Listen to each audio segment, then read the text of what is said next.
नमस्कार. आज आपण इथे शेवयाची खीर एका वेगळ्या पद्धतीने कशा करायची ती पाहणार आहोत. व्हिडिओ आवडल्यास लाईक करा, सबस्क्राईब करा आणि शेअर करा.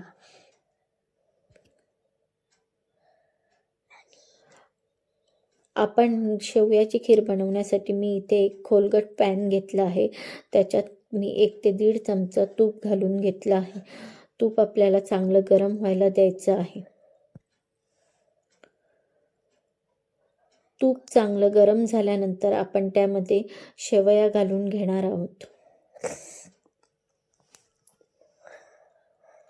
शेवया आपल्याला चांगल्या परतवून घ्यायच्या आहेत.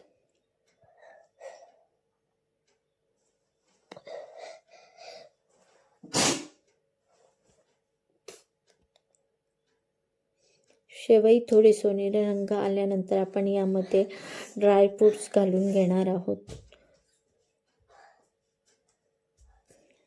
ड्रायफ्रूट्स पण आपल्याला शेवयांबरोबर परतवून घ्यायचे आहेत.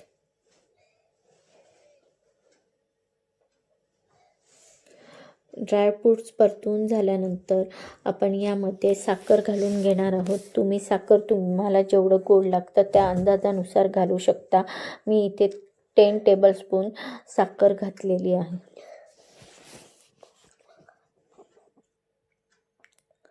साखरेला आपल्याला एक थोडा ब्राऊन कलर येईपर्यंत किंवा सोनेरी कलर येईपर्यंत परतवून घ्यायची आहे आणि स्लो गॅसवर आपल्याला परतवायची आहे.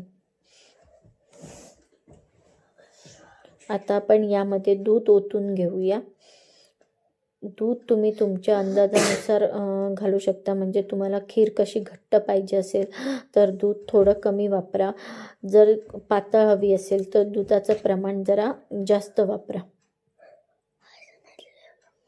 मी याच्यात वेलची पूड पण घातलेली आहे, पण तो व्हिडिओ थोडा स्किप झालेला आहे.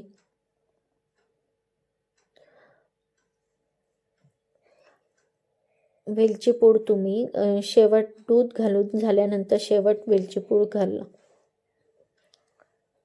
आता आपल्या खिरीला उकळी येत आहे. असेच आपण मंद गॅसवर चांगली शिजेपर्यंत उकळी येऊ द्यायची आहे. तुम्ही बघू शकता इथे आपली खीर तयार झालेली आहे. मी शेवट यामध्ये 1 चिमूटभर मीठ घातलेलं आहे, ज्यामुळे खिरीला चव चांगली येते.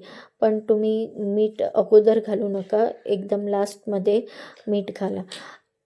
ही खीर आपली तयार झालेली आहे. तुम्ही बघू शकता कलर, टेक्स्चर केवढं चांगलं आलेलं आहे ते.